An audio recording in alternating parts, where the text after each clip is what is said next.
Hey, and welcome back to Game Talk. I'm your host, Evan Mion. Today I'm joined by Connor and Mike. Hello. And we're kind of at a bi-weekly schedule right now. It's just because of, everyone's busy and it's that time of year. But we're here to talk about video games. A lot of kind of random small things happened over the past 2 weeks. And I guess we can start with the Animal Crossing Direct that finally happened. I actually did not watch this, so I know very little about what was actually revealed. So maybe Connor. I was actually pretty impressed with what they showed on the Direct. They're adding gyroids back in, which is a huge feature for a lot of people. They're adding the Roost, which is like a coffee shop that has been a series staple since the second game in the series. What's gyroids? Gyroids are like these little God, they're kind of hard to describe to somebody who's not an Animal Crossing fan. They're like these little things that you dig up, and they kind of look like cactuses, I guess. They're these like soul vessels or whatever, and they go doo-wop. Dance, like they dance and make noises. Yeah, and they used to look really weird, but the redesigns for them are like I've always liked them, but the redesign is amazing. But is it like Villagers Side B in Super Smash Bros? Yes. Yeah. Okay, that's one of those. And also, like the little thing, I think they show up when you like put up a community works project or whatever. Like the yeah, I know. Yeah. They're bringing back ordinances, which is a really cool feature in New Leaf, where like there was one that like stuff sold for more. There was one where like your villagers and your shops would open early and your villagers would get up early, or one where they would stay up later and stay open later. Stuff that just kind of makes it easier to play on your schedule, you know? Yeah. And my favorite, which is like the beautiful town ordinance or something, which is where your villagers actually pick some weeds for you. So like if you don't play for a while, you don't pick up an island full of weeds. So that's like a godsend. I can't wait to get back on my island and see it. It's occupied by the weed menace. Yeah, I went through and cleaned mine up today to kind of get ahead of it because I just have been itching for Animal Crossing lately, honestly. And they're adding in some farming and like cooking mechanics, which like this is kind of my beef with New Horizons in general, is that like you add these mechanics, but they're so surface level. Like we have no idea if there's any reason to cook, you know, other than to like set your dish on a table so that it looks nice in your house. Like, I mean, isn't that the whole point of Animal Crossing though? Like, there's no reason to do any of it. You can do that in Stardew Valley too, but there's also a game on top of it, you know? There's no reason to pay off your debts in Animal Crossing. Yeah. And they are adding a lot more, like, they're adding some more bell sinks. There's Harv's Island is expanding, and, like, a lot of the, like, visiting people, after you spend some money on Harv's Island, will, like, show up there permanently. So, like, I think they're adding the 2 llamas, I think they were, from New Leaf. And they're going to be like able to customize your furniture, I think, further. Like custom, like stuff like big stuff like the lighthouse you could put up in your island. You can like change the colors on those, and you didn't used to be able to do that. You'll be able to do that there. You can get kicks to set up permanently on Harv's Island. Like all those like visiting people that would show up in your square, you can get them permanently on Harv's Island now. Oh, that's the dream. Yeah, that's cool. All that stuff is kind of cool. Although I do think it might detract a little bit from like the specialness of them visiting. I've always been kind of hit or miss on it. It's a lot like the city from City Folk. Oh, I actually liked the city because I think that was one of the weaker entries. I liked the city in City Folk. Yeah, I liked it too. It was the best part of that game because other than the city, it was just Wild World, but on the Wii. But yeah, the city was a good method of, hey, here's some high-end fashion, and here's some. Yeah, no, it worked. I also really liked that you could run into villagers that you didn't have in the city. And I kind of hope that happens on Harv's Island too, although they didn't show it. But I kind of like I don't mind a villager moving off my island, but I mind it a whole lot less if I might bump into them again, you know? Villagers aren't as important in this one because they don't have as much personality. I know they don't. And I think they're fixing that a little too. They're adding a bunch more villagers, and I think they're adding more dialogue as well. They're adding a bunch of new villagers, and some of them look really cool. That's cool. But I didn't really dig into that. And then there was a substantial other announcement other than this update, which is that it's getting a $25 DLC that is like, basically, it's a new version of Animal Crossing Happy Home Designer from the 3DS, which is like you go and it's that game that I'm talking about that it kind of needs, which is like you get a villager and that villager like has a request and you build a house to their spec. And I don't think it really grades you or anything, not really. It might grade you in the same way that it like grades your personal house, but I don't think it can really grade you on how well you satisfied what that villager likes. But there's just like, I think there's like 48 plots or something, and you just build a bunch of houses, and there's like stuff where you like build a school too. Like you really take the tool set that's already in the base game and you actually get to use it to do more than just your own house, you know? And this is like a paid expansion? Yeah, $25. Yeah. So what was the whole thing like? Aren't they like tying the expansion into Nintendo Switch Online or something like that too? You do get the expansion if you pay for Nintendo Switch Online expansion pass, which we'll talk about in a minute. You do lose the expansion if you stop paying for that. So like, I'm just going to pay for the expansion because I don't want to lose it later. Like, okay. Yeah. And also, I guess they tried to add that as like kind of incentive to get people to move up to the higher subscription model. Yeah, we'll talk about that in a minute, right? Because like I got a lot to say about the. We'll talk about that when I talk about Sora, because that was announced at the same time, right? No, the expansion pack was announced with Animal Crossing, or the price for it was. I thought they announced it when they announced the Nintendo Direct last month, when they announced these two directs. Yeah, they announced that we were going to do the expansion pack. The pricing and what was in it got confirmed. Okay. At the Animal Crossing Direct. Anyway, the Happy Home. I don't even know what the Animal Crossing DLC is called, but it's Happy Home Designer is what it essentially is. And the cool part about it is it's adding features like being able to place like a full wall in that buildings and stuff. And at first it looked like you were only going to be able to do that in the Happy Home Designer homes. But once you play it for a while and progress, you unlock the ability to do that back in your own house on your island, which I think is really cool. Like being able to do like a dining room and a kitchen that actually have a wall between them, like that's game changing to me. And they're like adding ways, like they're adding a new pattern designer that like lets you do walls in more detail, I believe. And they're adding like furniture that hangs from the ceiling. They're doing a lot of really cool stuff there. Yeah, that's cool. Like, I mean, I think Animal Crossing is a game, and this is my opinion after just playing one entry, is a game about the little details, right? And the more those little details get into the game, the better. It has like an exponential effect on the quality of the game, I think. But yeah, as long-term Animal Crossing fans, like, how do you two feel about this content drop? I think if it had just been the update, it wouldn't have been enough for me. But I think I am going to pick up the DLC and play it. Yeah, I think it's cool. The DLC adds like a whole progression that the original game didn't really have, in my opinion. And that's kind of huge. And I mean, the update is just adding content that was removed with this edition of Animal Crossing. Exactly. But the DLC is features new content. Yeah. The update adds features that should have been there a year ago. They should have been there at launch, and they weren't. It was only a year? It's been a year and a half, bud. Oh my god, I thought it was like 2-3 years ago. It was March 2020, yeah. We're still in 2021.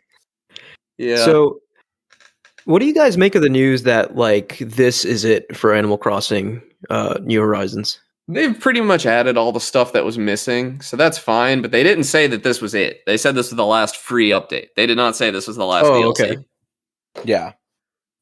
Yeah, because I feel like they'd have to be crazy not to just, like, have a team on New Horizons working on content, like, all the time. At least for the next several years, I think. The thing is, like, I don't know. I think the obvious DLC for New Horizons is to make like furniture packs and stuff. Oh, by the way, Froggy Chair is coming back. Thank God. Oh, that's hype. Let's go. I'm buying the DLC that's right in the now. free update. Yeah.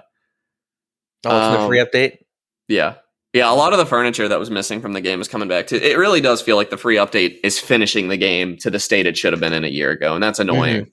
It's not really adding anything new to the series. But yeah, I think combined with the DLC, I'm going to be in a good place with it. I think it might be enough to elevate it to my favorite Animal Crossing, which it kind of was not. I wasn't ready to put it there before because it was just missing so much stuff. Yeah, that's high praise because, like, just listening to you talk about this game, you've been very critical of it. Well, I'm critical of Animal Crossing as a franchise because it's really just gotten worse with every game since the first one. if I'm being honest, like and then there's still the Nintendo-isms that like the experience would be vastly improved if I didn't have to go through 4 menus to get to multiplayer. If I could actually play the game in multiplayer instead of just walking around doing nothing with other people on my island, Yeah, I feel like a multiplayer is a huge missed opportunity for this game. they really messed it up.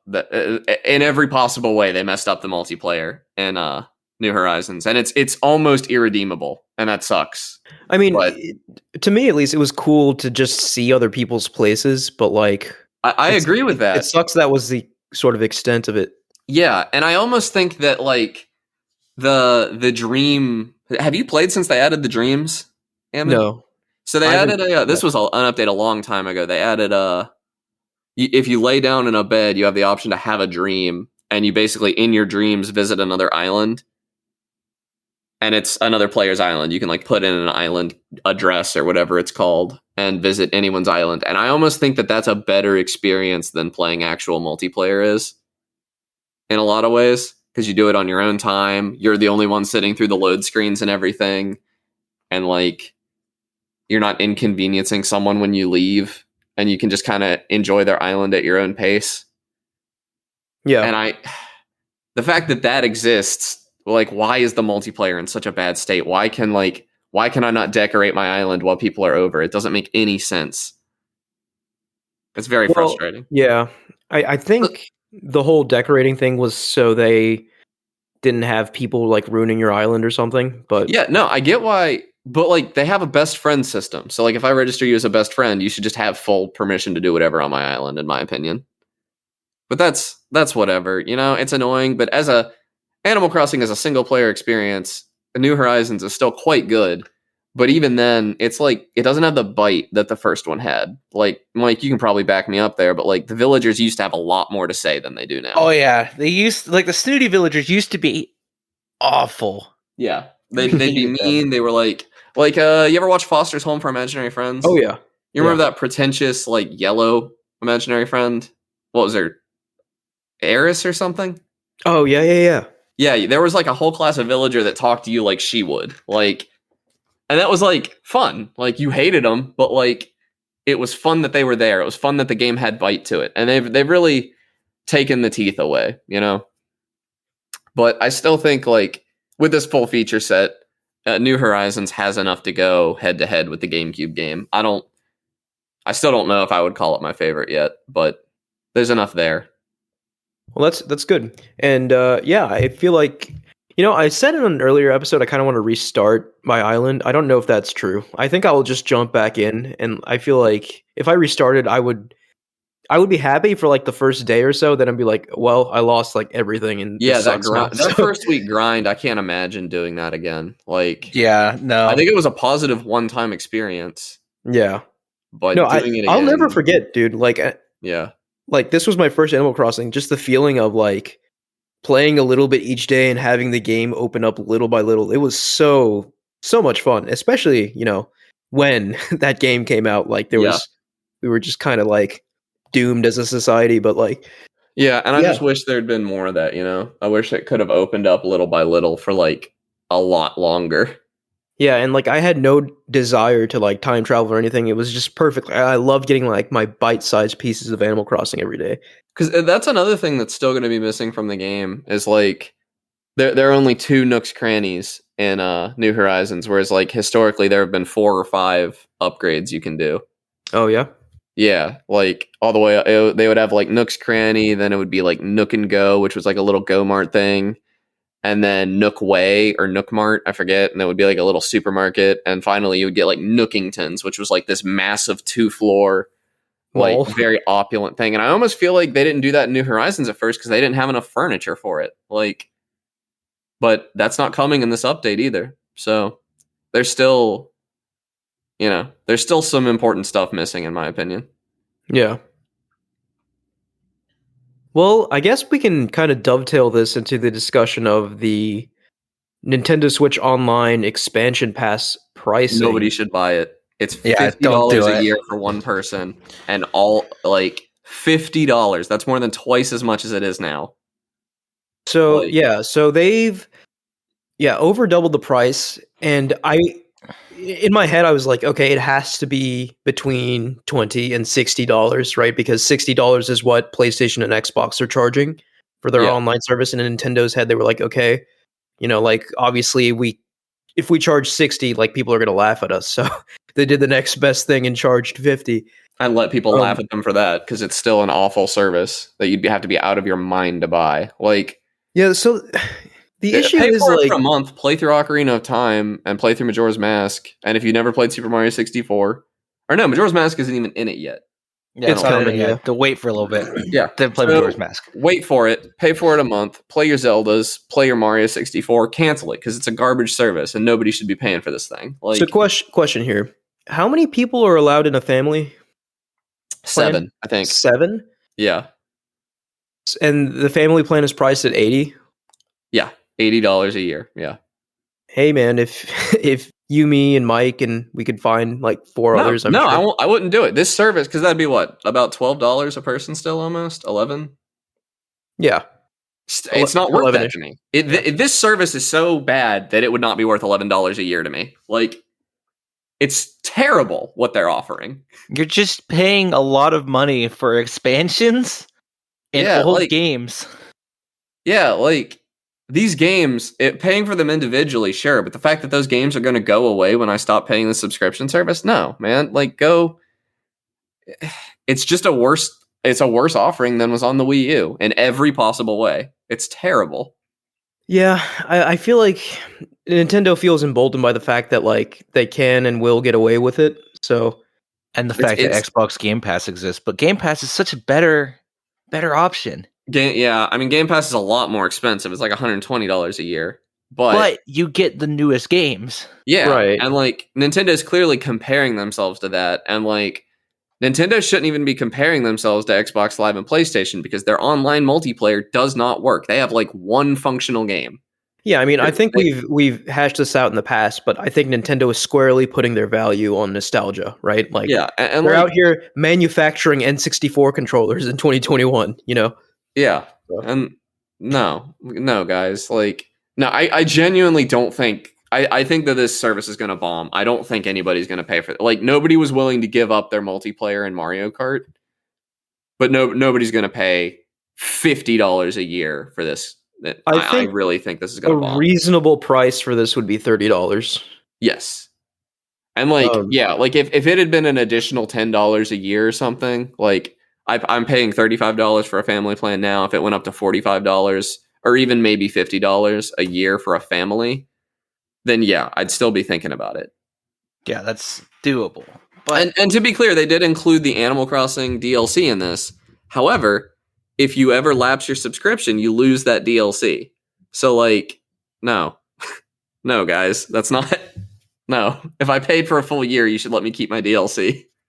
Yeah, I mean, they should, but there's no sort of analog to, like, Sony and Microsoft operate the same way, right? Like, you stop paying for Game Pass, you lose access to your Game Pass games. You stop playing for PlayStation Plus, but you they lose also access to all provide the a free decent games you can. service. Like, Yeah, true. It's just so frustrating to me that I'm even every time I'm reminded that I pay for Nintendo Switch Online, and then like to look at the multiplayer experience in Animal Crossing, to look at the multiplayer experience in Super Smash Brothers, to look at the multiplayer experience in Super Mario Maker. Like, these are all terrible experiences that they're charging me for. Why? Yeah, I don't know. Do better. I would happily pay like the $80 a year family plan. That would not bother me, even without the N64 and Genesis games. They did add Genesis games as well, although those are available in better ways. Even on the Switch, you can buy Genesis collections and stuff. But even without all that, it charged me $80 a year for your family plan. If your multiplayer works, I would pay it. I wouldn't be that mad. But it doesn't at all.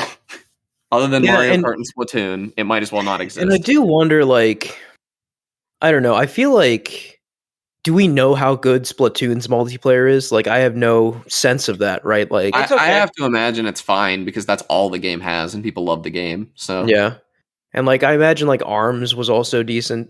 So I don't know. I feel like I guess I'm sort of playing devil's advocate here, but like out of the games we frequent, the multiplayer is not very good. But I Okay, feel but like you're Nintendo, and you're gonna put out a Mario game where the multiplayer doesn't work. Are you kidding me? Like, yeah, I mean like Mario Maker's multiplayer was no good, but like let's see. the balloon hunt thing in Odyssey was good, but that doesn't count. That's not really multiplayer. Well, not Balloon Hunt. The Mario game that just came out with Bowser's Fury. What was that? Oh yeah, that did work really well. The multiplayer in that. Yeah, you got me. Yeah. So Mario I don't know. 3D World. I think it's more honest to say it's just a severely mixed bag. Yeah. Whereas like it's consistently good on Xbox and PlayStation. Yeah, I'll give you that. Mario 3D World, I played it start to finish online multiplayer and had a pretty positive experience. So Yeah. It's wild. It's But- even but- when PlayStation's service was free, it was better than what Nintendo offers 70% of the time. well, okay, but let's take a step back. Like, let's really get into it because none of these guys should be charging you for it. Yeah, no, Like, absolutely not. Yeah. they are not running game servers. All of these games are running peer to peer. Like, it is like, I'm not going to say pennies a month for them to like run matchmaking. It's probably more than that, but like, it is not a substantial cost to them. They are just taking your money, all of them. Like, Yeah, and I It's think stupid. yeah. And it really it comes down to the fact that like it's kind of scummy because it's like basically them saying like, what are you going to do? Not play multiplayer? There's a reason that Microsoft will never charge PC players for Xbox Live Gold. Like, I play Xbox Game Pass games all the time, and I don't have to pay for multiplayer. And the reason for that is that we're not trapped in an ecosystem, so you can't charge us for nothing. We'll find a way around it, you know? Yeah. Like, Yeah. we'll just mod our game so that we can play on a different server. Like, you know? Yeah, I mean So- like PC players were already outside that whole scheme, right? Like there's no forcing you into paying for multiplayer, right? Like you're either doing it from the start or like it's not happening. Yeah. That's Well, why no, a lot I mean- of companies have started like adding free games. Yeah, Yeah, we no, didn't I used was to gonna have to- Get to We that. didn't used to That's have like the most honestly, as a mostly single player gamer, that's the most attractive thing about PlayStation Plus to me because like more often than not, the free games every month are very good. So Yeah, I've gotten a that's- ton of really good free games. Through That's that. attracted me to PlayStation Plus before. I've paid for PlayStation Plus for a month before to get the free games and stuff. Yeah, I mean they've given away like Bloodborne for free. I now. mean, you don't own the games, but if you just You don't, resubscribe, you can play right. them again. yeah, which standard, but it would be nice to just own them forever. But PlayStation Now is getting to the point where it's a pretty good service too, honestly. But yeah, I mean they've definitely been ramping it up. I'm sure in response to Xbox Game Pass. the problem is they don't market it as well. Like, Game Pass is like constantly in my periphery. Yeah, and, it's. I mean, this is kind of a tangent, right? But like Xbox's number one priority strategy is Game Pass, right? They're synonymous with Game Pass at this point, whereas Sony is not synonymous with PS Now, right? Like they're still, they still advertise their exclusives as their big selling point. But I don't know if Game Pass ever gets to the point where it's like the main way people play games, I'm sure Sony will come out with like a more solid branding for PS Now. yeah. Yeah. But anyway, yeah. I just want gamers to know that these companies are robbing you blind and giving you nothing for it, and it sucks. I don't know. There's no solution for it, but Yeah, I mean, Xbox Live and PlayStation Plus are both massive scams. Oh yeah, they've been massive scams since the They're generation. actually launched. less of a scam now than they were when they came out. I'll give them that because they give Right. you the free games and stuff. I mean, PlayStation Plus started with the free games when it was a subscription service for the PS3. that's a great point. There was a small period of time, I believe, when PlayStation Plus was giving out free games and not charging for multiplayer. Yeah. Which that was Like from the time it launched on PlayStation 3 until the PlayStation 4. yeah. But Nintendo's is definitely the biggest scam of all because you can get a better every single game that they this is a little bit of illegality I'm saying here. Every single game, and I wouldn't say this if it wasn't a better experience, but every single game that you can play on Nintendo Online, you can play and probably have a better experience in your browser. No, Yeah. that's totally true. You can do And- that on an Xbox Series X if you want, or a Series S. I think the weirdest part, and this is kind of a tangent, is that Nintendo's is trying to fight archival of their games. And in a lot of cases, a lot of those games that Nintendo takes down will never be re-released by Nintendo or the company that made them for Nintendo went under decades ago. Yeah, my tune would also change, honestly, if like they're leaning into the retro game thing. My tune would change massively if they just uploaded a significant amount of the SNES and NES library or a significant amount of the N64 library. They don't do that. They give you like 1 or 2 games every 6 months, and it's like Dr. Mario and like Wario's Woods. Yeah, it's always the big games. It's and never that's another the deep way cuts. it pales in comparison to PlayStation and Xbox, right? PlayStation and Xbox, you get guaranteed minimum 2 games free a month.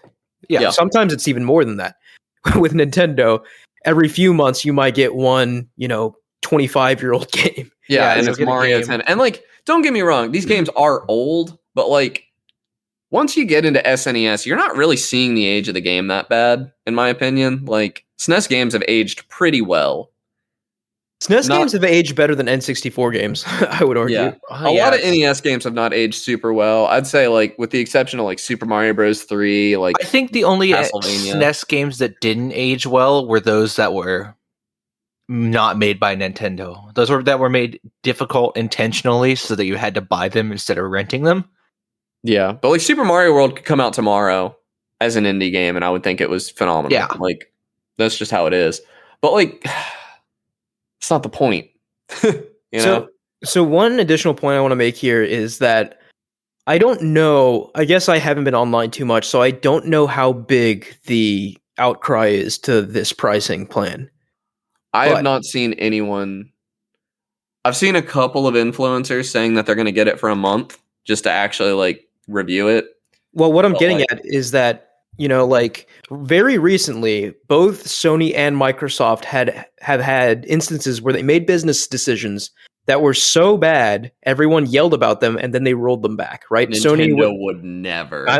Yeah. Okay, so Sony with the whole Vita store thing, and Microsoft with the Xbox Gold price increase.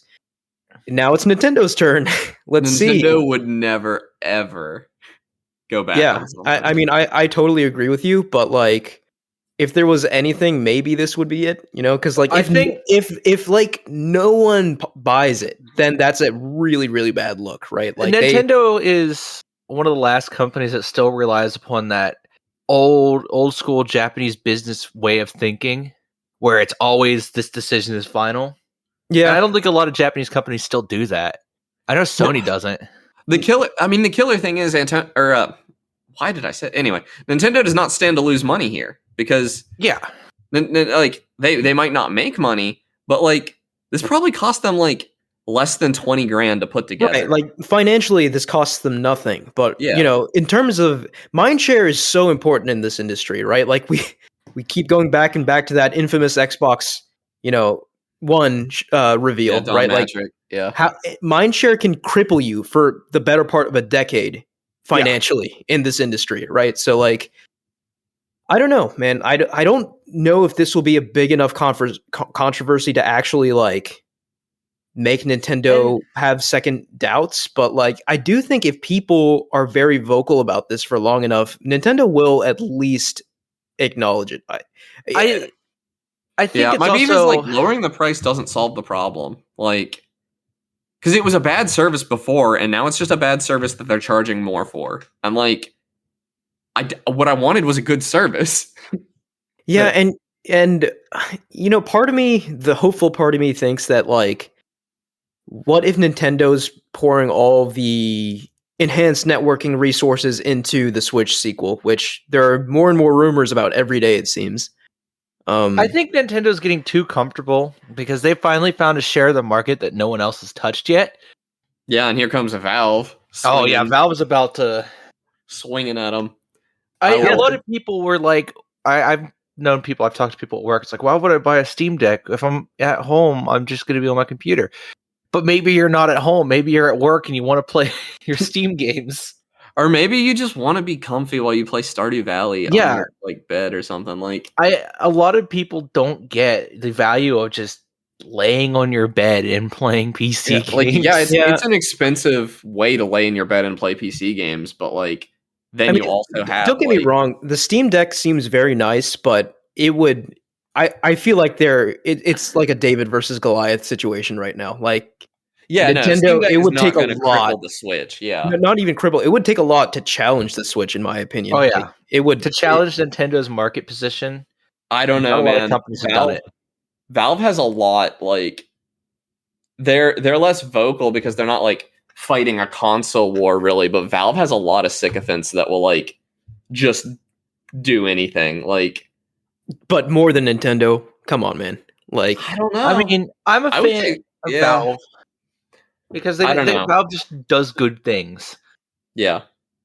Yeah, no, but you also have a lot of people who are like, I would never buy games on Epic Game Store because I buy all my games on Steam. Let's be real here. At the very least, now there is a competitor, which can only be good, I think. A competent competitor. It's not like a Vita situation where like poor Vita. They put it out and then did nothing with it. I love my little Vita so much. I'm so sad that it died like it did alone. I was actually talking to a friend the other day who was talking about really wanting a Vita, and I was like, man, that's a rough way to live. Oh yeah. Wanting a Vita in 2021. That is rough. Yeah, I mean, if anything, it's a good. I mean, it's a good emulation machine. It's a good retro machine. I pointed them towards the Steam Deck because it's going to be able to play PlayStation games. Yeah, I think the wild part is that Nintendo's one of the last console manufacturers now that still has exclusives that have not seen another platform.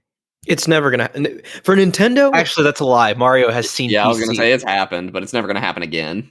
Yeah, like I don't. Nintendo, like we can get into it later, but even Sony is like caving hard, and it makes sense, right? It simply just makes business sense. It's right? more sales, but people are gonna buy that game again. But I think if you go in the total opposite 180 direction, right? Like that's where Nintendo's head is at, right? They're like, we want to create this aura of like mystique around our Nintendo exclusives, which is where Sony was at like a decade ago, I think. But like Sony has moved on from that way of thinking. I think it's a very old way of thinking, a very classic Disney way of thinking. But yeah, I don't know if Nintendo will ever stop thinking that way. Yeah, I mean this whole time we've been recording, I've had an ad for the Epic Game Store showing me that I can pre-purchase God of War on the Epic. Coming January 14th. I thought it was only on Steam. Is it on Epic? It says it's on Epic Game Store as well. That's really cool. I'll probably buy it on Steam. We can quickly mention that too. God of War got announced for PC. That's hype. Just like we thought it would. And I'm very, very excited for this. Because they revealed God of War's sales numbers too, and they're around 20 million, which makes it like, I think, top 5 best-selling PlayStation exclusives ever. And it's just going to, I think it's going to get a pretty significant second boom on PC. Oh, I think a lot of people are going to rebuy it because like looking at the feature set it has on PC, it's going to support DLSS, which is something you just don't have on console. And it supports up to 8K, like oh God, super high frame rates and everything. Dude, like it looks to be a very good PC port. Honestly, like this game on PS4 was eye-meltingly gorgeous. I can only imagine on PC what the experience will be like. I always heard people would complain. It's like, but you're waiting 2 years to play a game. I'm waiting 2 years to play a game that has all the DLC and is bug-free in a higher resolution and a higher frame rate. And in my humble opinion, this is one of the best Sony games ever made. So I really hope both of you buy this and play this game. I will regularly wait 2 years to play the best version of a game. I also, I have a backlog to support me waiting 2 years to buy a game. Oh yeah. But yeah, I look forward to playing it. I will be picking it up probably day one, just partially because I really want to support Sony bringing their games to PC. Yeah, and I think let's just recap quickly here. They brought Horizon Zero Dawn to PC, which it was very successful. It was quite successful on PlayStation, right? But it was a brand new IP, right? And they brought Days Gone to PC, which was kind of like a wet fart, to be honest, because Days Gone, it has its, dedicated fans, but it's not like making any waves. God of War, one could make the argument that God of War has been the face of PlayStation since PS2, right? Yeah. God of War has 100%. an immense legacy behind it. I would also like to note, Horizon Zero Dawn was a really bad PC port when it launched. That's and true. then Days Gone was apparently a really good one. Yeah, I mean, like, I think it's just a case of Sony figuring out the best way to port to PC, right? With their Nixxes acquisition, it's only going to get better and better.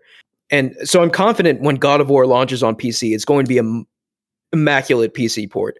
We're sages. We predicted this happening. Yeah, I mean, like anyone with a brain could have predicted this happening, which makes it even more shocking. Like, I saw a tweet of Cory Barlog, the game's director, celebrating the fact that it was coming to PC, and there were so many angry fanboys in the replies. They were like, "I'll never buy a God of War game again. PlayStation has betrayed me." All this nonsense. I'm like, yeah, you people are the ones that the devs hate the most. You know, like this is, you are not defending. They got him. The PlayStation fans got him. The PlayStation fanboys got him. Oh no. My back? Yeah. Yeah. The PlayStation fanboys and put armed soldiers in your home. Jesus Man, Christ. PlayStation betrayed me. What is this? This is a samurai movie? But yeah, basically what I was just saying, like, it's so silly. It's so stupid, like, and it just doesn't make any sense. And it's like blind, rabid fanboyism without any real purpose behind it. And I hate it. Yeah. But really silly. Very excited for God of War to come to PC, and I'm very excited for more people to play this game.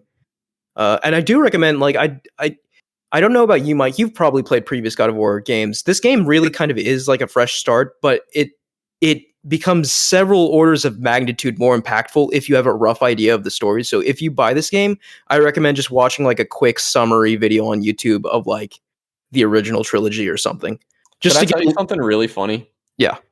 I never played the original God of War games because when I played Sonic Unleashed as a kid, I saw people comparing the combat, the Wolf Sonic combat to God of War, and I was like, that game must be terrible. Oh my god. Oh no. Yeah, I know if that's like a total false equivalence now. Yeah. But I played God of War 1. The Wolf combat in Sonic Unleashed was so bad, I just assumed God of War was really bad too. I mean, let's be real here. God of War 1 for the PS2 sort of set a benchmark in, you know, like third-person action combat, you know, which was only elevated by things like Devil May Cry and stuff. But like, you know, God of War was like up there at the time, like. And of course, the combat has been drastically reworked in, you know, 2018's God of War as compared to the original trilogy. But it's a lot more Dark Soulsy now, which I know you'll probably enjoy, Connor. But yeah, overall thoughts. Very happy about this. Moving on. So we finally got the announcement of the final Super Smash Bros. Ultimate character. I'm mad. Okay. And I want to take a quick step back, real quick. Okay. Devil May Cry did it way before. I thought it had, and I had to look it up just now. Devil May Cry did it way before God of War did. Devil May Cry 1 came out in 2001. Okay. Yeah, I mixed up some history on my part, but I just wasn't gonna hear that blasphemy against Devil May Cry in this house. It wasn't blasphemy. But here's the thing. Okay, so God of War definitely was influenced heavily by Devil May Cry. Yeah. Oh yeah. I mean, all third person action have been. Yeah. But anyway, so Sora from Kingdom Hearts is the final Smash Ultimate character. None of us really care at all about Kingdom Hearts, so this was kind of a nothing for me. I tried to get into Kingdom Hearts like 4 or 5 times now, and to be fair, I've only played the first game. It's not a good video game, guys. It's really bad. It takes 5 hours to get started, and once it gets started, I still wasn't having a good time. So I'm sorry. Said, Sora In Smash has been pretty fun so far. I played him some earlier today, and I really like him. My comment on Kingdom Hearts, I own all of the games. I bought them all on some sort of sale, and I've been intrigued by it only because I feel like it is Metal Gear Solid-esque in its absurdity. Like, no, exactly. That's the same thing that draws me in, is like, it looks really stupid in a really fun way. And story-wise, maybe it is, but like, that the gameplay of Kingdom Hearts 1 is bad. It's just so boring. Like, I hate turn-based combat, and I kind of wish that it was like just Dragon Quest style turn-based combat, because at least that would be like fine. I would get through it to get to the story. But But It like, just has you running around these empty open worlds that are so boring. And but like, I wonder, like, who thought, like, how do you come up with the thought, like, like Disney, like Cinderella and Frozen and stuff? Let's combine that with Final Fantasy anime nonsense and Those are all make that set a video game. dressings, though. Like 90% of Kingdom Hearts is just the Disney set dressings, and then the actual plots in the first and last like quarter of the game. Yeah, I do want to say, like, the idea of like Disney and video games has always intrigued me. Like, I was really interested in Epic Mickey when it came out because I thought like that was like an honest to God attempt to make Mickey Mouse a video game character. Yeah. And like looking like there's a good series. Matt McMuscles is a YouTuber that does a cool series called What Happened. Oh, I love that series. Yeah, and his episode on Epic Mickey is really fun because like they really did give it an honest try to make Epic Mickey an amazing game.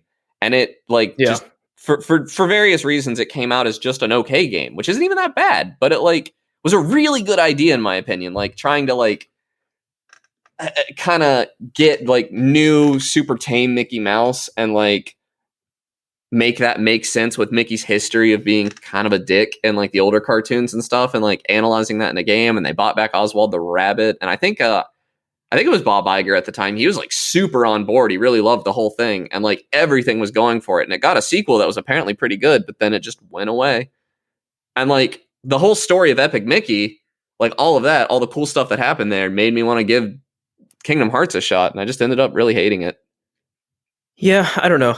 Maybe someday I'll give it a shot just to see what the fuss is about. But I think the worst part about Kingdom Hearts is to understand the story you have to play. No, you don't. You only have to really play 1, 2, and 3. Like there's like 18 spin-offs that actually apply to the story between 2 and 3. They're all okay but I looked into it, and like to understand the core Kingdom Hearts story, you only have to play the numbered entries. Like the main story, and there'll be like side stuff that they talk about that you won't understand. Like there's some weird data Sora that happened that, in all honesty, I looked into it. It sounds really inconsequential, but they mention it they like name drop it in Kingdom Hearts 3 because they want to reward the people who played all those games.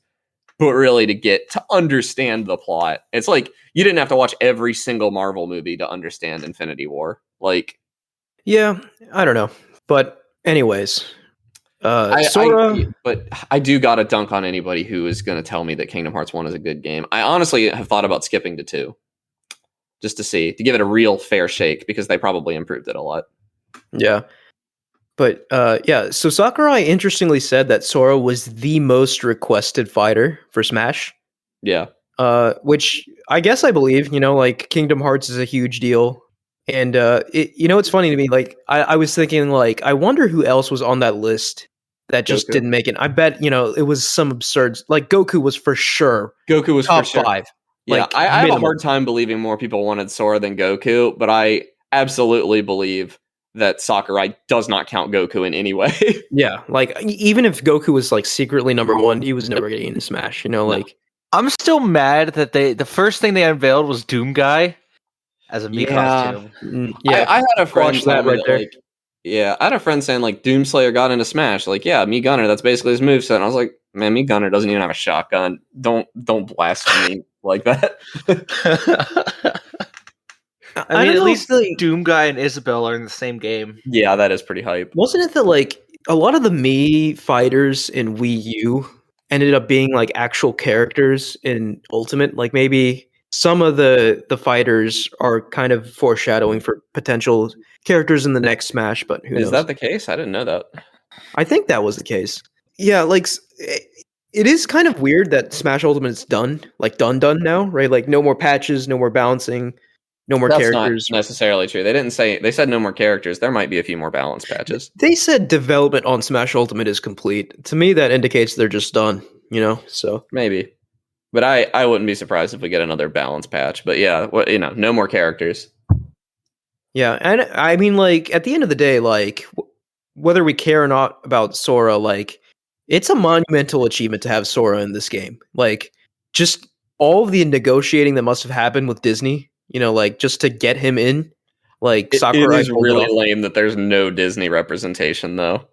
Yeah, I mean, that would probably have opened, like, a whole nother Pandora's Well, I box. wonder if Sakurai didn't even want to put any Disney stuff in because they're not video game characters, you know? True. Yeah, true. So I gotta wonder. Yeah, it was probably negotiation stuff as well, but it is very weird that the game that is, let's be honest, only interesting because it has Mickey Mouse in it. I would have expected, like, I was half expecting when watching that, like, the final Smash at least would have some Disney stuff in it. But Yeah, right. Like, I mean, do we even see Mickey Mouse ears at any point? Like, it's I kind of don't. weird. Yeah, I I'm don't think not- so. Yeah, But I don't yeah, know enough about Kingdom Hearts really to say what a good Sora Final Smash would be. but like we now have a Smash Brothers game where you can have a match in which Sora, Sonic, Mega Man, Pac-Man, Sephiroth, Minecraft Steve, Joker from Persona, like all fighting. Like, how it's just absurd to think that this thing exists, and I'm very happy that it does. I think it is the best crossover in gaming history, and I think Sakurai should be very proud of what he has accomplished with Ultimate. And yeah, I hope somehow the next Smash can top it, but I really have my doubts. Like, I don't. Have you had a chance to play as Sora any? Not yet. No. I played a couple rounds as him earlier today because I wanted to see what he was like before we recorded, and he is shockingly fun. I am annoyed that his down B is a counter because The go-to down that's B. really boring. We have another Yeah. swordsman with a counter, but all of his other moves, like his up B, is a lot like Link's. His side B is a lot like Pikachu's, which is interesting. Yeah, and I remember watching the presentation. The interesting thing being like you could chain the up B and side B together. Yeah, and he's really floaty. So like Sora is very strong in the air. Yeah. Which is fun. Although I did notice his down B, or not down B, his air down smash, very difficult to not kill yourself with in my very limited time with it. I would finish off whoever I hit with it, but I was not going to make it back to the stage. Yeah. There were But yeah. four me costumes that became fighters. I think that's pretty okay, decent. Yeah. Yeah. Maybe we'll get the Slayer. They were all Nintendo properties, though. There was Inkling, Isabelle, K. Rool, and there was one more. God, I want the Doom Slayer. I don't know, man. Like, I'm gonna make a wild prediction here. Like, with what Sakurai has pulled off with Ultimate, like getting all of these third parties and some, like, And in Crom, some just cases, Crom. even first parties from other studios into this game. I feel like the next Smash Brothers could just go crazy, right? Like, just insane, like deep cut picks from like all sorts of third party games. Like, I feel like that's possible now because of what Sakurai did here. But yeah, like a lot of people have thought that the next Smash Bros. Game would be like much smaller, right? Like a smaller roster, maybe change up the gameplay in some significant way. I don't know how that would work, but like there's no way they can keep going bigger, I think. At least not next. I feel like next they have to take a weird sort of left turn. Because it'd be wild if they just like announced Smash Ultimate 2 with like 200 characters or something like that, Like, I don't see that happening, but yeah. But yeah, Sayonara Smash Ultimate, you were something special. What do you mean? Now we can start playing the game. Yeah, now the game's complete. Yeah. But yeah, I think the final sort of thing in this hodgepodge of gaming news I wanted to talk about, we got a trailer for the Uncharted movie. And right from the get-go, right when they announced when they announced Tom Holland as Nathan Drake, I had doubts. Let's just say that. And then when they announced Mark Wahlberg as Sully, I had severe doubts. I'm really like, there's something they could have done to make it less offensive, like making it like a prequel from way back or something. I watched that trailer and I was kind of shocked, right? Like they are mashing together the plots of like multiple Uncharted movies, or not even the plots, but it looks like they're mashing together like major set pieces. Like you saw the pirate ship in the plane, 4, and the plane in 3, and you know what my problem with that is? So that plane is not anywhere near as impressive in a movie. Like, right. Here's my problem. On a PS, like when I played that scene in Uncharted 3, I'd never seen anything like that before in a video game. That might still be the best set piece ever made. It is straight up, yeah. I really like the I mean, Uncharted 3 has 2 of the best set pieces I think I've ever. It has the sinking ship too, doesn't it? Yes. Yeah, those 2 set pieces are just incredible, and like it doesn't like watching someone else do it in a movie is not going to hit the way that it did. Yeah, my main problem with this is that it's doing what every freaking video game movie does, where it's like, hey, remember this scene from the video game? It's in a movie now. Isn't that cool? And it's that would doing be that. pretty inoffensive if it wasn't Mark. Like even Tom Holland playing Nathan Drake, I don't like. If he was playing, I'm sorry, Tom Holland, but like I can't see Tom Holland playing anyone other than a teenager. He's not old enough. Yeah, exactly. Nathan Drake is like at his youngest 25. Like, and even that feels a little young. Like he's an older guy. Like maybe if they were doing the young Nathan Drake stuff from like Uncharted 3 and 4, then but they're not. Like you saw like Tom Holland like working in a bar, and I was just like, no, okay, no, you are not Drake. And he doesn't feel like he doesn't act sure of himself. And even young Nathan Drake was extremely full of himself. Like, okay, but to be fair, like watching the trailer, I did pick up some of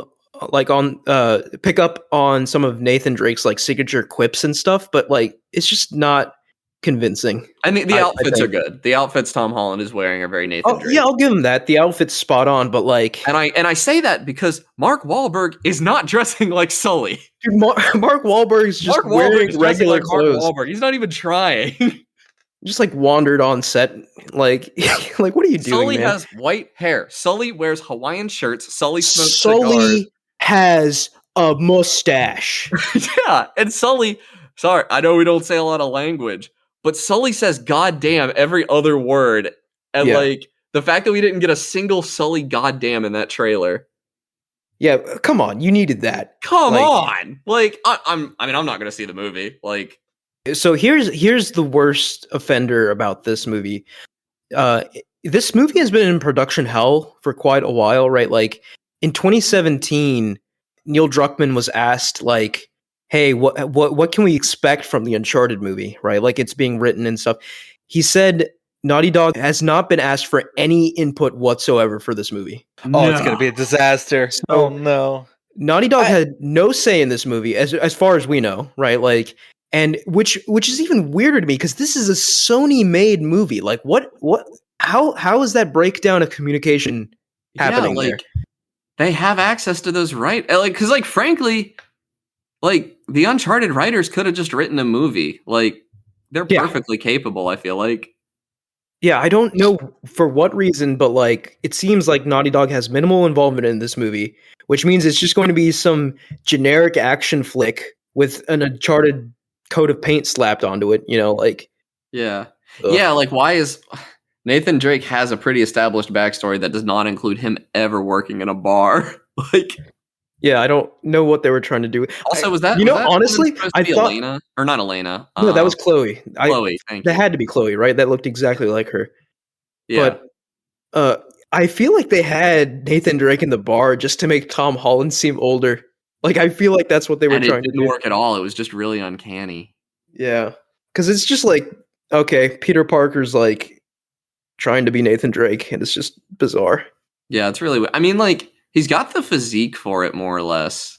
They need someone in their 30s for Nathan Drake, I think. Yeah, like, I feel Mark Wahlberg should have just grew a mustache for that. He needed a mustache, or at least put on a fake mustache, or like his hair back. Even like he looks like Mark Wahlberg pretending to be Sully. It's just really lame. It's really lame. It is so lame. Like did Mark Wahlberg see a moment of footage of an Uncharted game? Like, you know what's funny? So I only found out about this because one of my friends texted me. It was like, "Hey, Uncharted movie," and I looked at my phone, looked at the thumbnail, and I just texted him back, "Yeah, that's gonna be a no from me, dog." Like I didn't even watch the then I begrudgingly watched the trailer, and it was just as bad as I thought it would be.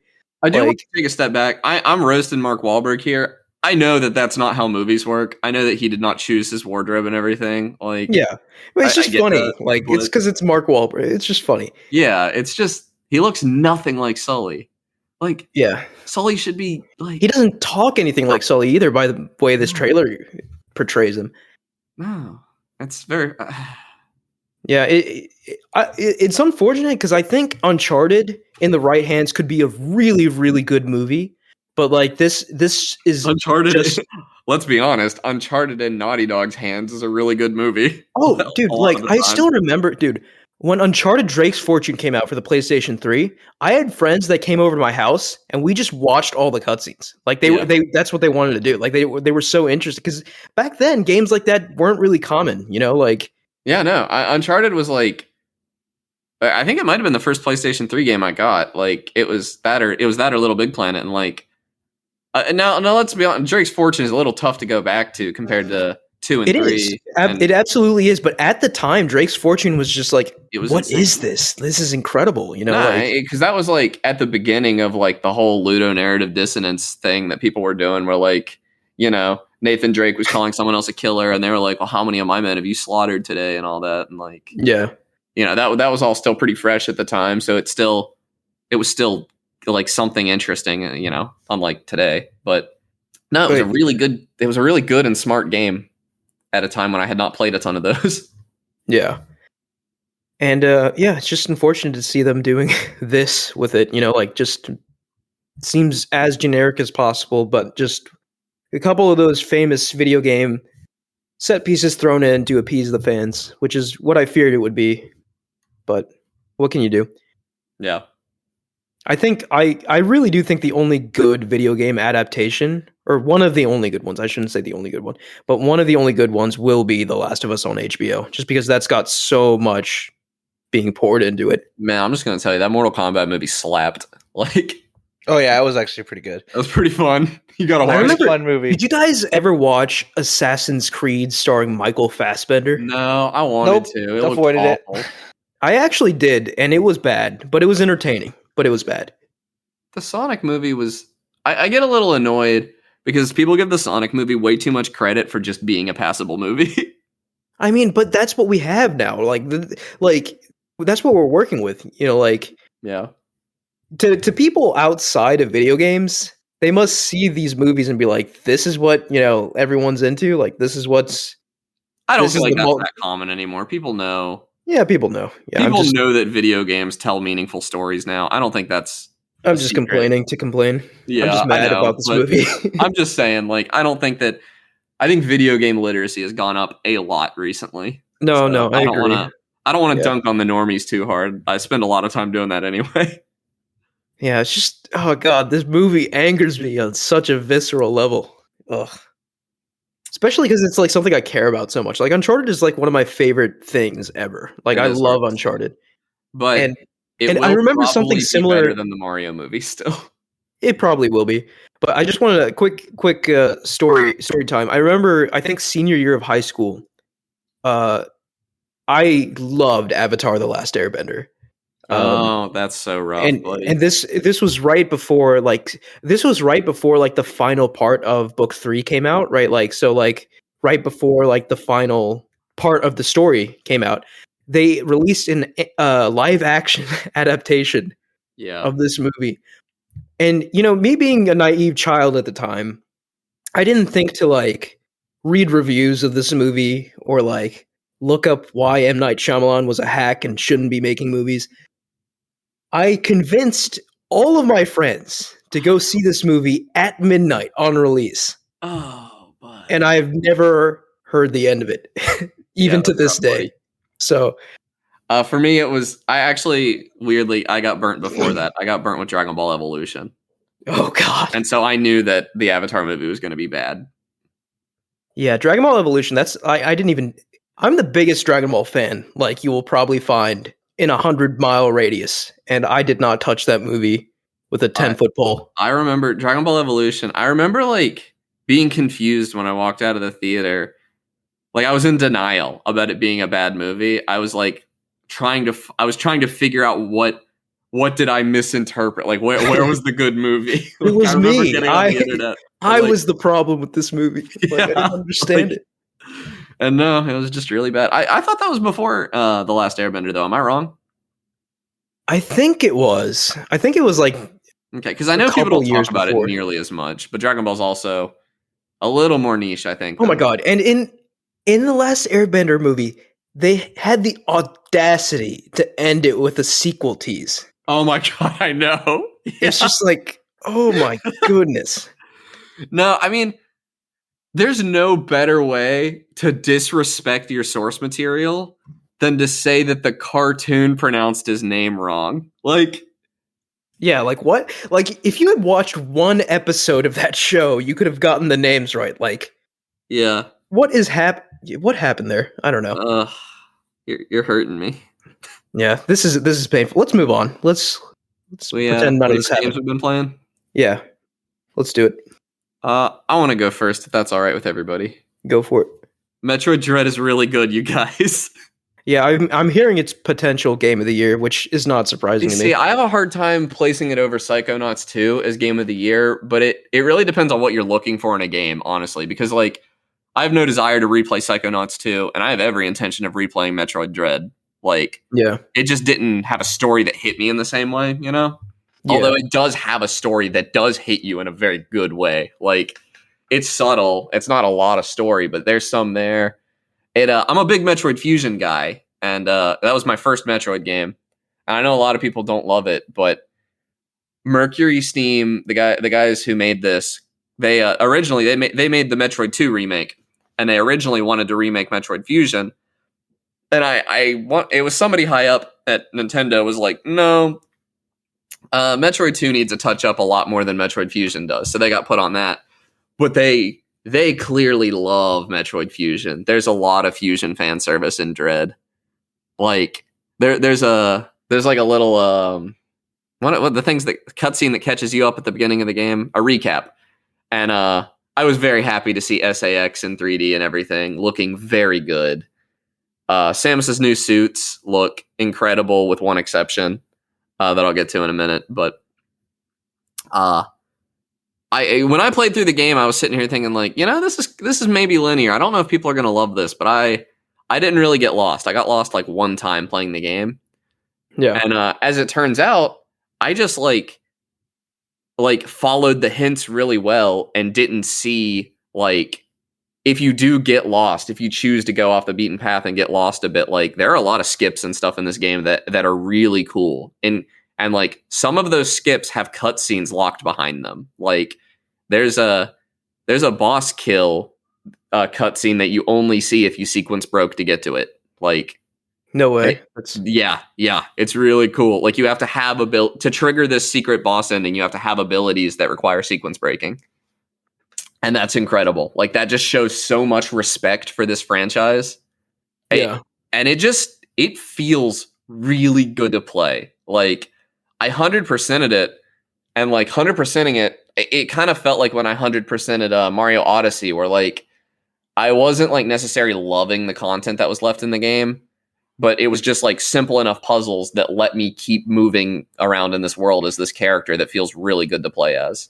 And Samus, especially in this game, feels really good. Like when you get more and more powerful and stuff, and you just start blasting through these rooms like they're nothing, that feels really good.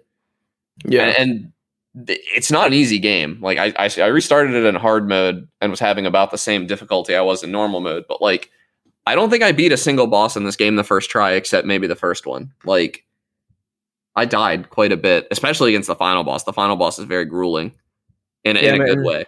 I need to play this game. Like I will certainly play it before the end of the year, because I think, it could it might be my game of the year. Like I feel like it'll probably be between this and Returnal for me, but we'll see. Yeah, it's clearly like informed by newer search action games. Like I don't want to say that I felt Hollow Knight in it, but it has a dash move that like jumping around during boss fights and dashing. I felt a little bit of Hollow Knight there. I don't know if that's where they got it from, but I felt it a little bit. The only thing that I feel falls a little short is that like when I'm remembering my time with this game, I do not remember the Emmy sections at all. They were kind of just there. Like they didn't detract from the game at all. And I'm a big fan of like refinement by removal. Like if something's not working, it should just be removed from a game. And the Emmy sections were not bad enough that I would remove them. They just were not the selling point that they act like they were, to me, at least. Mm-hmm. Like I would get stuck on them for a little bit sometimes, but Dread was not really the feeling. And I think they did a good job in a lot of ways to make you feel dread. Like when the Emmy catches you, you have a chance to escape, which has you like a lot of horror games when you get caught by the monster, you just drop the controller and watch the cutscene play. And you can't do that in Dread because you do have a chance to escape. And that's a really good idea. That's really smart. And it's like a frame perfect thing. I got it a few times. That, you know, there are people who can get it every time. I'm not one of them. And that's really cool. I think my real problem is that the Emmy design is not scary at all. Like, I did not feel dread. I was tense during these sections. I felt some serious tension, but dread was not it at all. Yeah.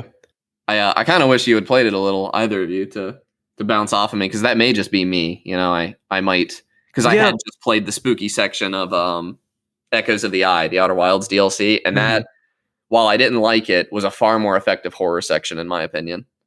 And it also just kind of felt really weird, because Samus very much like, you're the top dog, you're smashing through everything, Oh, Emmy section, you can't do anything here. You got to just sneak around. And then suddenly you're smashing through everything again. And I do think you kill all the Emmys throughout the game. That's not a major spoiler. You learn that very early that you're going to be doing that. And I think that detracts from it a little bit too, because like SAX, for instance, is the closest thing this franchise has done to this before. Felt way more meaningful because you're running for the entire game, and then you finally get strong enough to compete with it, and you do, and you win, and it feels really good and everything. Whereas the Emmys, like, you compete with each individual Emmy for like an hour or something, and then you kill them, and it's not nearly as triumphant.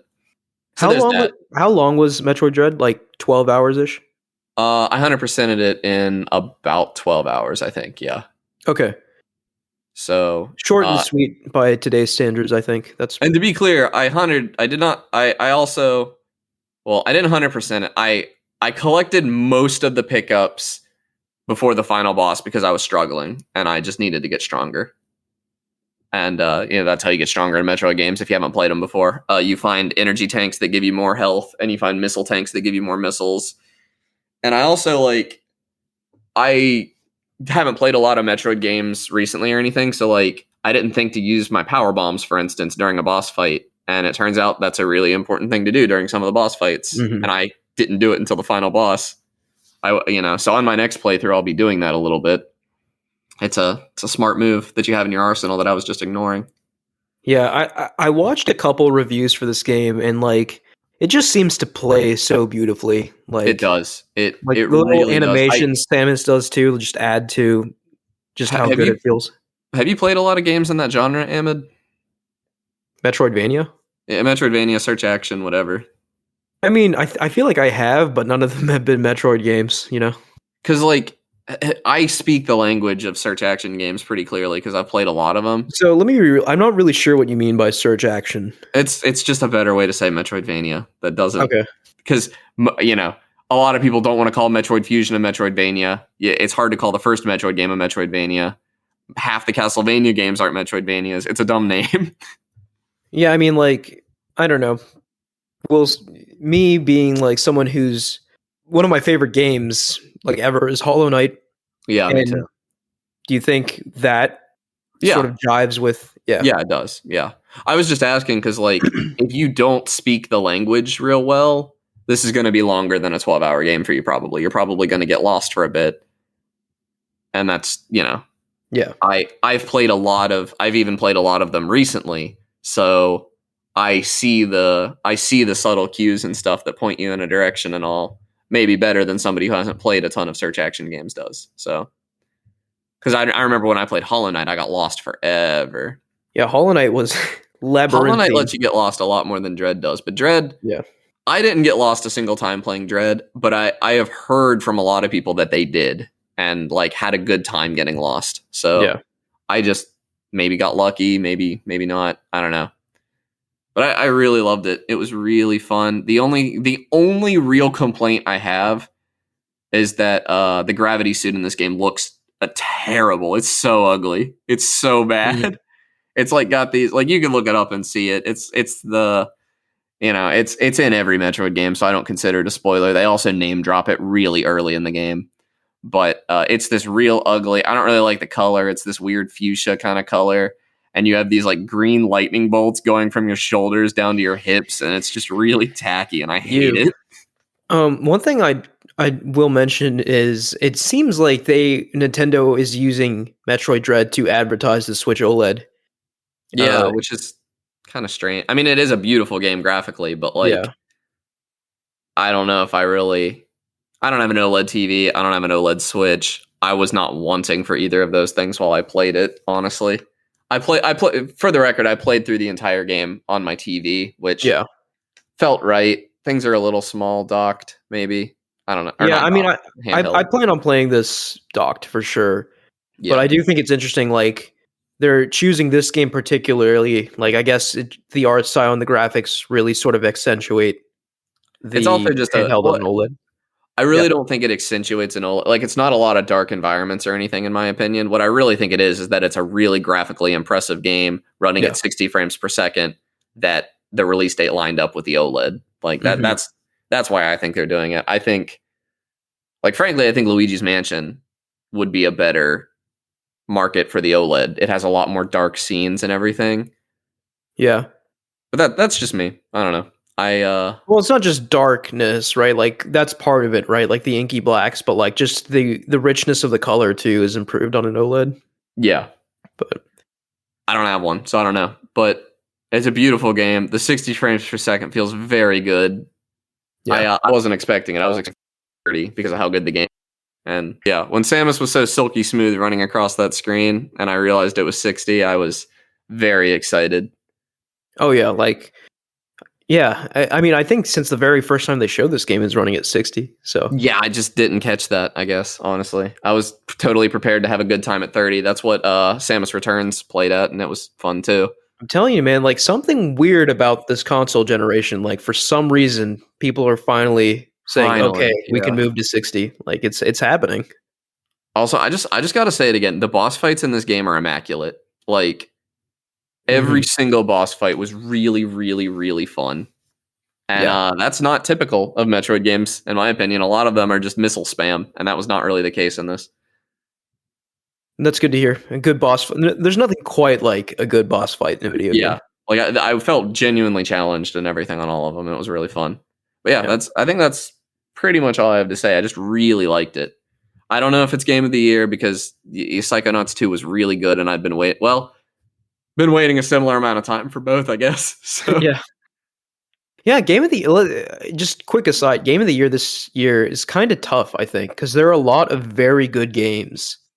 But like I don't think there's like one game that just like rocketed past everything else. Like I agree. That's happened in a couple years in the past, but this year is very competitive, I think. It's interesting to see how things shake out. Mike, do you want to give one of yours? Because I have two as well. All right, so it's about that time. How long has it been since Mass Effect Andromeda launched? Good Lord. A few years now. Way too long. I finally started playing it. How is it? I'm curious to hear about this. It's okay. It's not good. I wouldn't call it any genre defining game. It's okay at best. Well, actually, you saying it's okay is like actually more impressive than the praise I thought it would get. Playable. I'm still not a fan of it, especially some of the enemy types are kind of spongy. Yeah. Maybe I'm just ill-equipped, but I've only made it past like the first planet, and it hasn't grabbed me yet. Every other Mass Effect game has grabbed me at some point. I don't know if it will grab you, to be I don't think it's honest. going to grab me. I think it's going to be a slow slog through Mass Effect Andromeda. And it's a pretty big game too, right? It's like 30, 40 hours, I hear. Probably. And it's just there's so many pieces of the game that are just long spans of walking around doing nothing. Even in like main missions where there's no encounters, it's just environment that's dark and dreary and boring looking. So for the Mass Effect trilogy, there were sections where you just like walk around too, but the difference there was the original trilogy, the environments were so rich in like just they were gorgeous to look at. Like they looked so alien, like which, of course it's a game about aliens, but like it was just so exciting to look at Mass Effect. Like Mass Effect felt like a lived-in world. Yeah. And I don't know if Andromeda can replicate that. Andromeda has had this problem. You're walking through this precursor vault of like the Remnant or whatever, And it just shows you this large span of these black pyramids underground in a cave. Very generically spooky. Yeah, it's not even meant to be spooky. It's just attempting to be spooky. Attempting to be atmospheric or something. It doesn't look good. Mm. Like the joy of some of the alien planets, like this is a cool world. This is a whole alien city. This was just a bunch of dark, indiscriminate pyramids covered in other dark, indiscriminate pyramids in a dark, indiscriminate liquid. Yeah, like you're really selling me on it, Mike. Oh yeah, I can't ham it up any better than I already have. I was just so bored of it.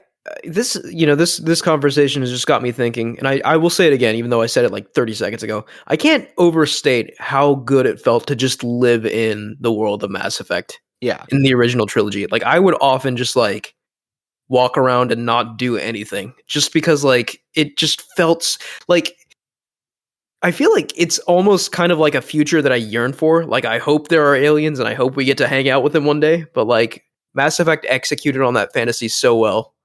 Yeah, and it had enough lore. I'm not even interested in the lore of Andromeda because there's no emotional connection there. That's another thing. Like with the original trilogy, I could spend like an hour plus just reading codex entries, like straight up, like not doing anything else. Like, it was fascinating to read those.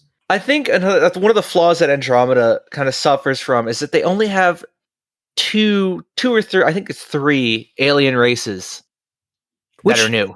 And yeah, the rest like, is just like the same that you've been encountering for 4 games now. How does You're that in make a whole sense? New galaxy?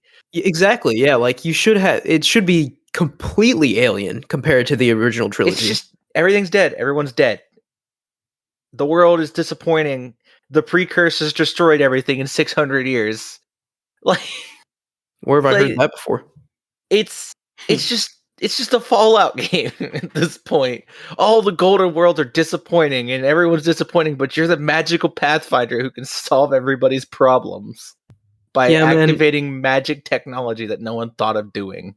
I know BioWare's working on a new Mass Effect game. I really hope it goes back. It is. I'm pretty sure they're not touching Andromeda ever again. They even relegated the DLC for the game to a book. Really? Yeah. There's a whole DLC dictating like what happened in the Korean arc. Dude, that's so. And they just my heart goes out to the team who worked on that game though, because they really did probably pour everything they had into it. Oh yeah, there was a what happened on it. We're going back to Matt McMuscles, but he did a good post-mortem on it. We go back to Matt McMuscles because he's good at his job. He does his good research. Yeah, but it's just a disaster. It doesn't feel. I'm not even nitpicking. Like, I could nitpick some minor animation bugs and everything, like everyone else has. But it's like overarching problems. Yeah, of narrative and trying to get people into the narrative because I just can't. I can't get attached to these characters because, why would I? These aren't the same characters I've seen. They didn't bring anybody back important that I've spent 3 games getting acquainted with, and all of a sudden we're in a whole new universe with all of them are probably dead. And that's such a fatal mistake too, because the characters in Mass Effect are stupendous. Like, they are every single one of your companions. Well, not every single one. Let me rephrase that, but a lot of your companions are iconic, and like they made a huge blunder by not even like tying into that a little bit. I mean, they're what's the Liara makes a appearance and voice only. Oh, really? Yeah, it's just a voice log of, hey, you're investigating alien cultures. Here's an audio log from 600 years ago. We probably all died to the Reapers because they don't tell you what happened. This game takes place conveniently before Mass Effect 3. No way, does it really? And not before, both before and after. Right, because then don't they like put people in cryosleep and send them into Andromeda? Yeah, they leave the only arcs shortly sometime during Mass Effect 2, before the Reapers invade. They figure everyone's just going to get killed by Reapers, and they send. Yeah, I know they just bail out. I mean, that's actually kind of an interesting premise for a story, but it sucks that they didn't seem to pull it off. And it's like, oh, there's these aliens that are all bony and everything, and spoilers that I've already been spoiled for a game that's 3 or 4 years old now. They're just other aliens. They're just aliens that take other aliens and turn them into themselves. through genetic magic. Mm. There's nothing exciting there. And then you Bony have copy robots. aliens. Yeah. Then you got robots, and that's about it. I do like robots. Yeah, but they suck. They're awful. They're not fun to fight. They have lasers that just strip your shields. It's That was in the original trilogy too, right? Like the Cerberus robots in 2 and stuff. Like yeah, but those were fun to fight. yeah. This combat system's great, and it encourages you to be mobile, but you add an enemy that just strips your shields and health in seconds if you're out of cover. So to be fair, that's the one thing I've heard positives about is the combat. Do you agree with that, Mike? I do like the fact that you can evade and dodge, but playing on normal, half the game's spent in cover anyway. There's not a lot of opportunities to use that movement system to its greatest advantage on even the normal difficulty because you just die too fast. And health is limited to these crates that are lying around. And as is ammo. There's no pickups, there's no med gel, none of that. It's all these crates that sit around randomly. So and they're limited. So if you run out of health, you run out of health. I would never get that. I can't. That's weird. Yeah, you recharge health. That's fine in a roguelike to me, but in a long form game, that's kind of weird. I think that they regen on areas, but you never go back to areas. It just bothers me. Oh, what was another? I remember in the old Mass Effect games, the ammo crates were unlimited. So you could go back to an ammo crate and have more thermal clips. That's not the case. Those are also limited. It's just a shame. Like, the weapon crafting system's nice, but I feel like I'm not going to get into it. I'm going to find one weapon I like and never use the rest of them. That's just a common... I mean, the first game to fix that was Breath of the Wild, and everybody hated it. Yeah, it just suffers from here's an RPG system that feels like a games as a service, really. And I can't get behind it. Yeah. Here's hoping the next one's good. I hope. I think odds are good. Yeah. I feel like they might have learned some lessons from Andromeda, so. Oh, we can hope. Yeah. All right, I can go next. I'll try to keep mine brief. So one of the 2 games I've been playing is Far Cry 6, and it's just good old dumb fun, in my opinion. It takes place, so you know how, I don't know if you know this, but each Far Cry game takes place in a fictional analog of like a real place. So like Far Cry 5 took place in like the US, which is very much a real place, but like it was like US overrun by cultists. Which it's only Montana though. That's pretty normal for Montana. It was like Montana, yeah. No, that's my biggest problem with Far Cry games is that like they stumble into a political statement and then spend their entire marketing budget backpedaling. Yeah. Yes. So Far Cry 6 takes place on the fictional island of Yara, which I think is like an analog for the Caribbean. It's Cuba. It's Cuba. It's just Cuba. Okay. And because a lot of people are really upset with like the way it depicts the series of events that happened in Cuba leading them to socialism and like yeah, I mean it is very heavy-handed, but I will say I love Giancarlo Esposito. Like he's just a tremendous actor. I don't know if you guys have seen Breaking Bad. The Hollywood invasion of video games. Oh yeah, I think it's so stupid. The Hollywood invasion of voice actors is something that I don't like. It's extremely frustrating to me. I mean, I think actors are actors, but just because they're a good actor doesn't make them a good voice actor. Well, I'm not even saying that because I mean, even saying that dude did a good job. Giancarlo Esposito is literally in this game. Like, he's vocapped and everything. Like, so it feels like, especially if you've seen Breaking Bad, he plays Gus Fring in Breaking Bad, which is like, in my opinion, one of the all-time great TV villains. Yeah, he's really good. But like, my problem is, why did they spend so much money on this? Like. It's a Far Cry game. Yeah, they gotta encourage people to play the game. Nobody's buying it because Gus Fring is in it. Like, and most of the people don't even know who that is unless they watch TV. I don't know who he is.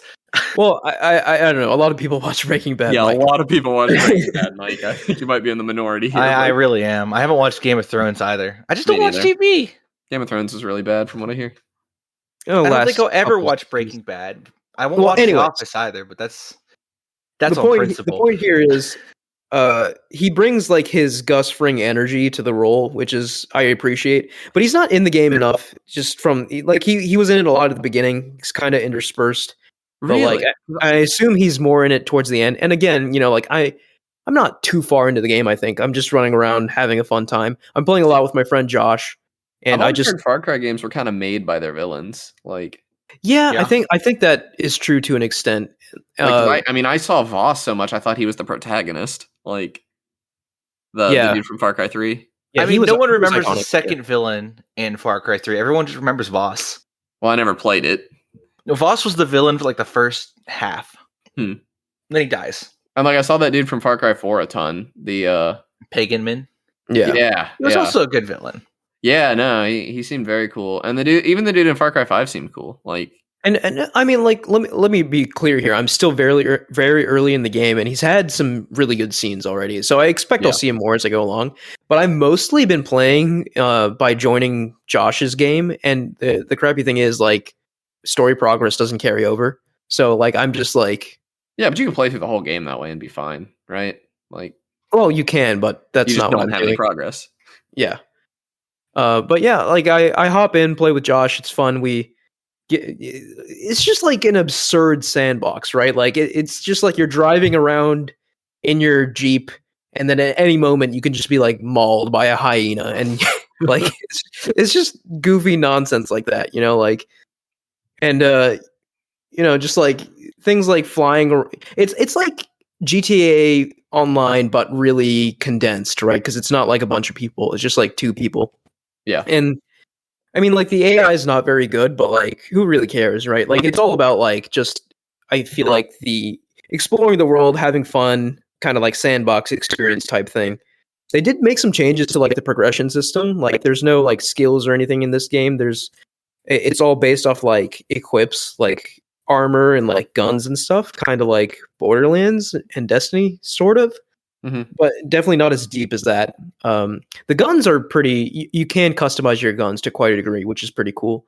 But yeah, I mean, I think the main selling point of Far Cry to me is just like the dumb fun you have with it, and I'm having fun with this too. I think I said to you, it's like junk food, but sometimes junk food is what you want, and that's just kind of how I feel about it. Yeah. It's a Far Cry game. It's not, it doesn't really stand out remarkably. It's just another entry in the series. That's Ubisoft for you a lot of the time. Yeah. But I have a game I want to say. I haven't played it, but I'm afraid I'll forget by our next episode. Eric Barone, aka Concerned Dave, the developer of Stardew Valley, has announced his next game at 4:00 today, out of nowhere. What is it? Called Concerned Apes Haunted Chocolatier. It is an RPG/simulation game currently in development. In this game, you'll play as a chocolatier living in a haunted castle. In order to thrive in your new role, you'll have to gather rare ingredients, make delicious chocolates, and sell them in a chocolate shop. That sounds incredible. It looks like it is a lot like Stardew Valley, but it looked like it had some clear magical stuff going on, like maybe more so than Stardew did. And a little bit more focus on like action RPG combat sort of stuff, which I liked in Stardew Valley. I don't know how that'll sit with like the core fan base of that game that really liked the casual farming stuff, but I think this game looks amazing. Yeah, that premise is very good. Yeah, I just didn't want that to go under the radar because I'm really excited about it, but I don't think we're going to squeeze an episode out of it or anything. And it doesn't have a release date or anything. He just announced that it's in development. The UI was not finished in what he showed. It's hard to say how early the game was, but the user interface was a little rough. Yeah. It looks really fun, though. Yeah. I mean, I'm sure if it's even a small percentage as good as Stardew Valley, it'll be amazing. It'll be a masterpiece, yeah. I forget how good Stardew Valley is sometimes. That game is really good. Yeah. All right. Mike, do you have another game? All right, so I have a jank early access game that I got in a humble monthly. It's called what is it? Cepheus Protocol? Cepheus? They don't really say it, but it's a zombie RTS where you are charged with clearing a city of a zombie infection. When I say it's super early access, it's got some idiosyncrasies right now. What month was it in? I don't even see it on Humble Monthly. It was. Hold on. It was a couple months ago. I think it was September. Okay. Yeah, if you don't know off the top of your head, it doesn't matter. But I was just gonna look to see if I'd played it. It's somewhere in there. Hold on, I'm looking it up as I talk about it. But yeah, you're meant to contain a zombie outbreak in what is an island in like San Francisco.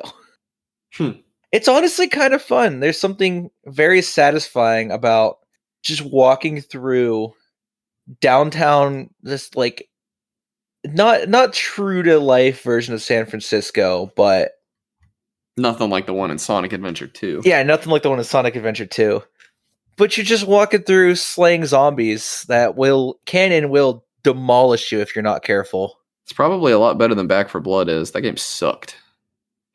Yeah, I've been seeing a lot of my friends play that, and I'm curious. It's a top-down RTS, so I mean, Cepheus Protocol is definitely not Back 4 Blood. Yeah. I just wanted to dunk on Back 4 Blood because I forgot to talk about it, and I really didn't like it. Tried to be Left 4 Dead and just failed.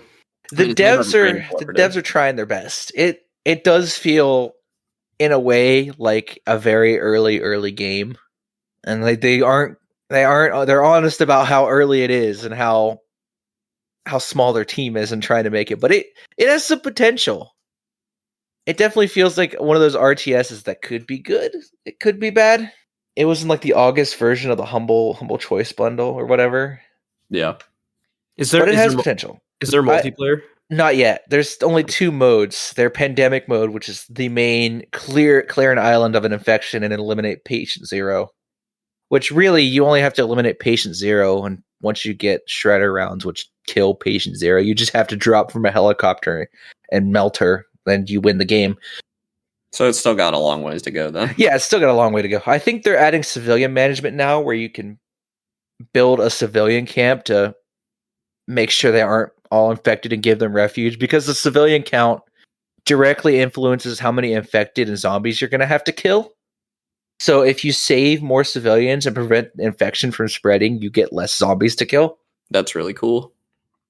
And they're adding a faction system at some point where there'll be like anarchists and police forces fighting it out in the city as well, along with you.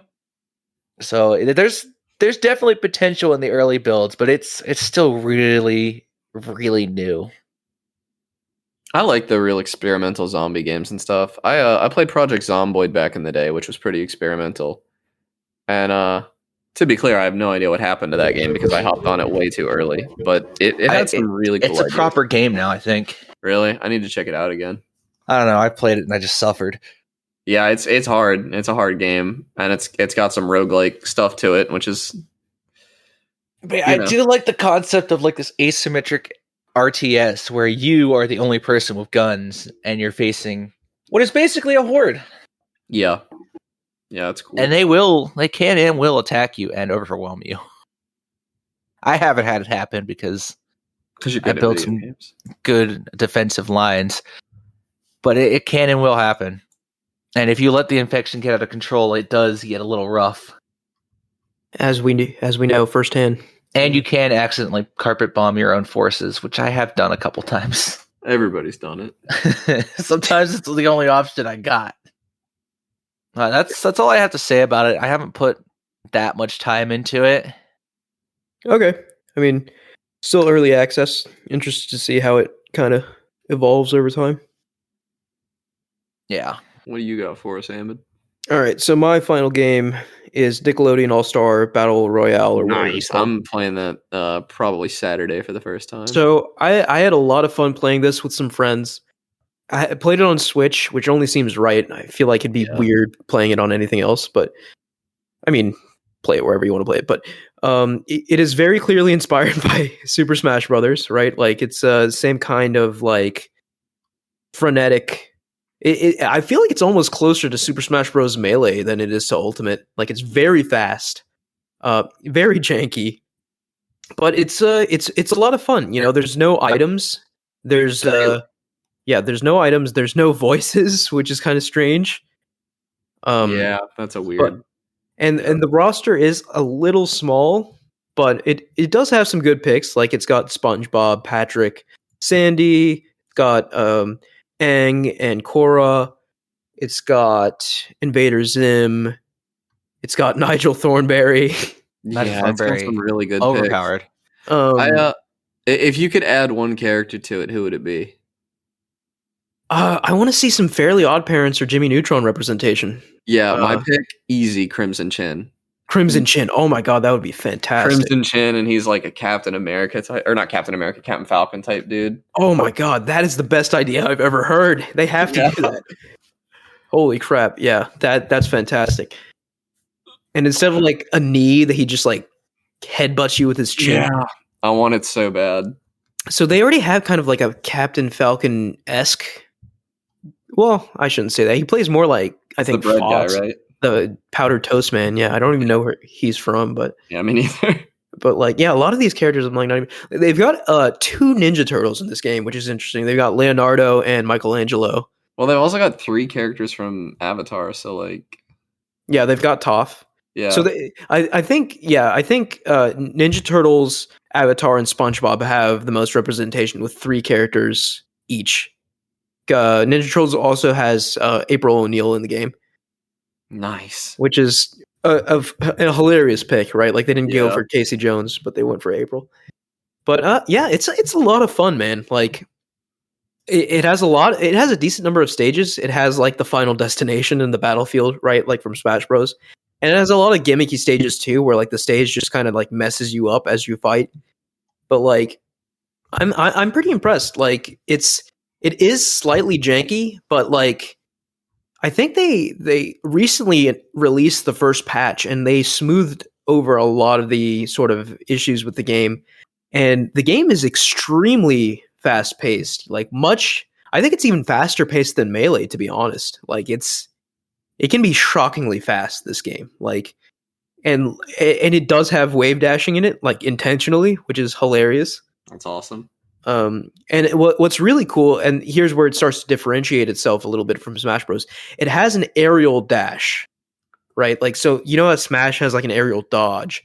This game has an aerial dash, right? So like the aerial mobility in this game is way better than Smash Brothers. And it's weird too, because we're also used to Smash Brothers, but like the way this game does its controls, right? It has a weak attack button, a strong attack button, and a special button. So there's 3 attack buttons as opposed to Smash Brothers 2 attack buttons.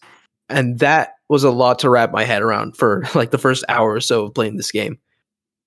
So yeah, there's like and just like Smash Brothers, like if you hold the stick in a different direction and press the button, it does a different move. So that applies to light attacks, strong attacks, and special moves, right? So the move variety is kind of, I won't say it's better than Smash Brothers because like everyone has the same throw, which is kind of weak, I think. But like they've done a few things to sort of differentiate. Like they come out saying that like, hey, we're inspired by Smash Brothers, but we've added a few key differences to make it feel distinct, which is cool. And they've already confirmed that they're going to be adding like several DLC characters, which is much needed. I think there are some very notable omissions in this game. But yeah, like I think just from a multiplayer perspective, that's where like the meat of this game is. I think it has a single player mode, but it's just like extremely bare bones. Like, yeah, I mean, it's a $40 party game. Like, yeah, it's the best parts of Smash with a Nickelodeon coat of paint, but not as polished. And I rollback think that's great. Yeah. Yeah, the netcode's fantastic, by the way. Like way better than Smash. Well, that's a low bar, but yeah. But no, it's super fun. You've been playing it online like this whole time? Like I have not, but I have seen lots of online gameplay and it's basically flawless. That's awesome. Initial impressions, Aang is absolutely broken. He's disgusting. You can like chain like aerials with him to where like to the point where like the other person can't even move. I don't know if the patch improved that or not, but like yeah, a lot of the characters have like really cool combos in this game already. You know, people are already finding really cool ways to string together attacks, which is cool. Interested to see how this game, how the professional scene for this game develops too, because like I enjoy watching Melee like online or like professional Melee like tournaments. I feel like I would also enjoy watching professional Nick All-Stars. I have to say this because my cousin's been saying it a lot for the past couple of months. Like, it is okay to just make a Smash clone with like a different franchise. Yeah, it's fantastic. And I will play those games. Yeah, like I'm surprised more people aren't doing it. To be honest, I know PlayStation tried it once and it just sucked. Yeah, I think that's part of it, but they're also probably not easy games to make. There are not a lot of platform fighters out there. You know? Yeah, There's I mean, 5. Like Sakurai's got like is definitely like the world's leading expert on this specific genre of game, right? Like it'll take a lot of experience to get to the point where you can like have something as polished as Smash. You know, like yeah, but like. I mean, people are hungry for this sort of game. Like Super Smash Flash, it's really fun. Like, and there's a few like indie games out there, like Rivals of Aether. Rivals of Aether got really cool the moment it added. I didn't like any of the original characters really, but the moment it added workshop support, that game became very cool. Right? Yeah, because you could just basically mod in your own characters. Mm-hmm. I've seen some really funny. Like I've seen like Goku in the game. Very cool. Yeah, but like almost. I don't know the name of the game I'm trying to talk about. Never mind. Okay. But yeah, I'm excited to see where this game goes in the future. And it's a lot of fun to play, man. Like if you got 4 people to play with, like locally, it's a blast. Yeah, I'm going to visit family this weekend and I'm going to be playing it with my cousins and I'm looking forward to it. Yeah. All right. I have no idea how this episode became as long as it is, but it is. That's funny what happens when you don't record for 3 weeks. Right. Oh dear God. So yeah, just we recorded at 7. Just 6. getting this. We recorded at 6. It's now 8. We also lost probably like half an hour almost to. Yeah, a lot of nonsense happening in this one. I did get mugged by Sony fans twice while recording this somehow. But just heads up, there will be no episode next week either because I am extremely busy. But hopefully after that we can start getting more regular. Even though the holidays are coming up, that might impact things. But oh God. That's going to do it for us this week. Thank you all for listening. You can follow us at Podcast Game Talk on Twitter. Please like, rate, and review us on SoundCloud, Apple Podcasts, Spotify, or any other podcast service you use. Click the link in the description to join our Discord and talk to us there. Thank you, Connor and Mike. Yeah, see you guys whenever we record again. In probably 2 weeks. See you probably at some point. Sometime in the future. Okay, see ya.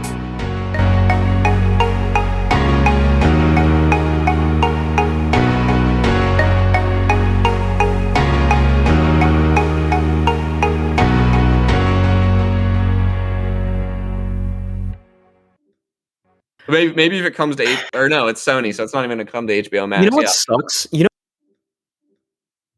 Oh my God, they got him again. They got him again. Sony, no. I swear to God. Jesus Christ. My God. Am I back? Yeah, you're back. What keeps happening? I don't know. It just like kicks me out of Discord for like 30 milliseconds and then puts me back in.